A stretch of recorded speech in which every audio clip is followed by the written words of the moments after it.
Que el Señor te bendiga donde quiera que te encuentres. Estoy muy contenta hoy, que es 14 de agosto del 2021, por poder compartir contigo una palabra de parte de Dios que está en Miqueas capítulo 6, verso 8.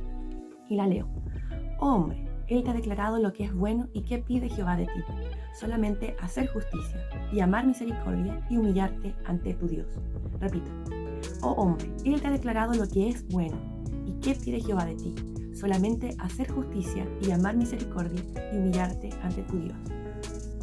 Seguramente este es un pasaje que tú ya has leído, has conocido, te lo han predicado o también lo puedes haber cantado. No es difícil de entender porque es claro el requerimiento que está haciendo Dios hacia nuestras vidas.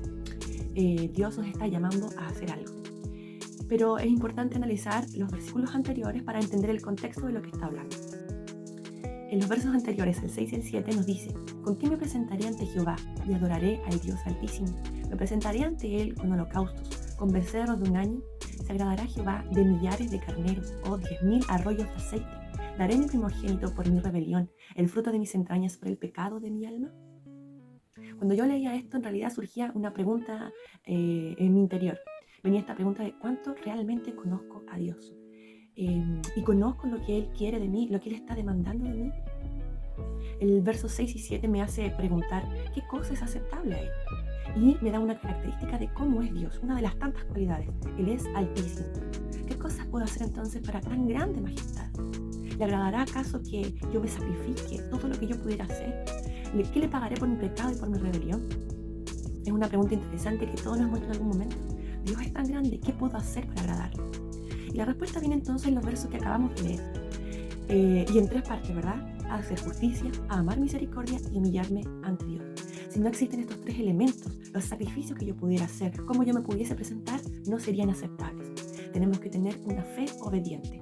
Y el día de hoy vamos a estudiar brevemente qué es lo que sería hacer justicia, amar misericordia y humillarme ante mi Dios. El contexto del libro se halla en el pueblo de Israel, ¿verdad? En este pueblo que estaba cada vez más en decadencia, que cometía pecado, que se arrepentía, pero nuevamente volvía a pecar y estaba este círculo de decadencia cada vez más hacia el pecado. Había idolatría, hipocresía, había injusticia, no había una relación profunda con Dios, que era lo que él anhelaba. El pueblo se había alejado de Dios. Y en el verso 3 de este mismo capítulo 6 de Miqueas dice: ¿qué te he hecho o en qué te he molestado? Dice Jehová al pueblo. Te liberé de Egipto, y empieza a enumerar varias cosas que Dios hizo con el pueblo. Te puse líderes, te puse a Moisés, a Aarón, a María. Pueblo mío, recuerda las justicias de Jehová. El pueblo estaba olvidando nuevamente lo que Dios había hecho por ellos. Y nosotros no debemos olvidar de dónde nos sacó Dios, de cómo nos sigue liberando cada día de nuestras rebeliones, de nuestras injusticias, de nuestras heridas. Dios sigue obrando, hermanos. Donde quiera que te encuentres, cree esto. Dios sigue obrando en tu vida. Y hoy nos pide, en número 1, hacer justicia. Y hacer justicia me puse a reflexionar también en esto del concepto que se maneja generalmente para hacer justicia. Para algunos, hacer justicia será ir a las manifestaciones. Para otros, no solamente ir a una manifestación sobre cualquier acto de injusticia que pueda haber, sino además hacer vandalismo, destrozo, porque es injusto que nos roben tanto. Para otros, para otras en este caso, hacer justicia es exigir sus derechos a abortar. Para otros hacer justicia serán tantos años de cárcel, para otros exigir tales derechos. Pero ante tantas manifestaciones de justicia o de verdad que tenemos unos a otros, ¿cuál es la justicia verdadera?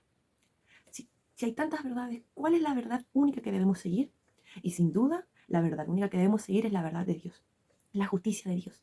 La justicia es un atributo. ¿Sabías tú que la justicia es uno de los atributos de Dios? Y la injusticia es algo que Dios abomina. Dios mandó a sus profetas, como en el libro de Amós, Ezequiel y mismo Miqueas, a hablar en contra de las injusticias que ocurrían con el pueblo, con los indefensos, con los huérfanos. Dios ama la justicia. Es un atributo, como ya te dije, de Dios. Y nos daría, pero horas y horas, hablar sobre la justicia de Dios. Pero, ¿qué será la justicia? Estamos llamados a hacer justicia. Sé justo, seamos justos. Sinónimo de justicia puede ser honestos, ser equitativos. Dios fija la norma de justicia. Dios mantiene la justicia mientras ejerce misericordia. Dios no muestra parcialidad en tener actos ni tratos especiales con sus criaturas, sino que acepta a todos aquellos que le temen y practican la justicia y les otorga su bendición. Hay que buscar la justicia de Dios. Jesús instó a sus oyentes: busquen primeramente el reino de Dios y su justicia, y todas las demás cosas les serán añadidas. Hay beneficios de la justicia. Joven fui y he envejecido, y no he visto justo desamparado, ni a su simiente que mendigue pan. Eso lo dijo David. Hay beneficios para la justicia. Y en Efesios también se nos manda a colocarnos la coraza de justicia, a proteger nuestro corazón de las injusticias. Justicia propia, justicia de Dios. A veces queremos hacer justicia por nuestros propios medios, nosotros mismos. Pensamos que sabemos lo que hacemos, pero muchas veces buscamos venganza. Cuando yo quiero ejercer esta justicia, pero lo que realmente quiero hacer es vengarme por algún acto, cuando veo que mi motivación no es ejercer la justicia, sino un acto de venganza contra algo, eso no es la justicia de Dios. Dios es nuestra justicia. Ante actos que son ofensivos para nosotros, que nos han dolido, nos han herido, dejemos que Dios sea nuestra justicia. Él está viendo todas las cosas, hermano. Muchas veces nos hieren, nos sentimos mal ante situaciones y no estoy diciendo que nos debemos guardar silencio. Lo que quiero decir es que Dios nos defiende. Nosotros también podemos defender, podemos alzar la voz por aquellos que no tienen voz, por temas tan controversiales, pero tan importantes de defender como el aborto, defender a las viudas, como lo dice el Salmo, defender nuestros derechos como cristianos en estos tiempos, que no callen nuestra voz respecto de situaciones y temas políticos que son de defensa de los derechos de la vida, de los derechos que tienen que ver con relaciones humanas. Pero ante situaciones más pequeñas o situaciones que afectan nuestra vida, Dios es nuestra justicia. El punto 2 nos habla de la misericordia. La misericordia es una virtud, que nos inclina a compasión y también es un atributo de Dios. Es una bondad, es un amor constante, es gracia, misericordia, fidelidad y devoción.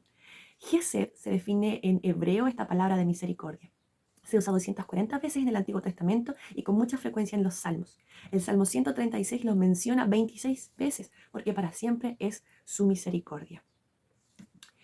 La misericordia es un sentimiento de pena o compasión por los que sufren y que impulsa a ayudarles o a aliviarles en determinadas situaciones.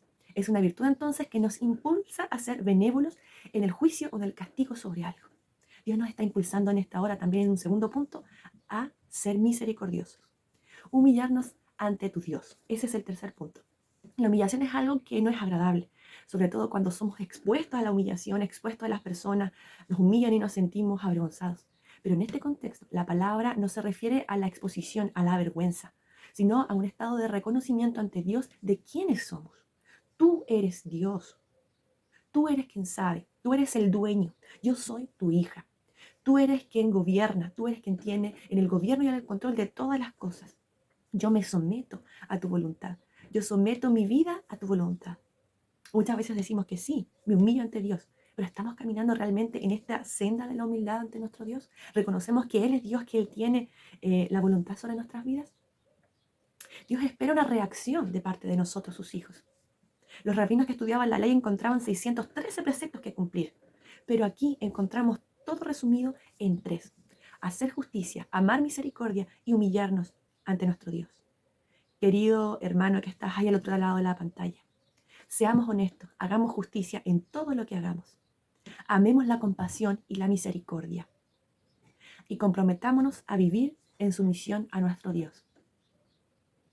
Seamos personas que seamos honestas en todo lo que hagamos. Repito, amemos la compasión y la misericordia y comprometámonos a vivir en sumisión a nuestro Dios. Que el Señor te bendiga, que tengas una muy buena semana y que sea una semana donde podamos practicar estos 3 principios. Amar misericordia, hacer justicia y humillarnos a nuestro Dios.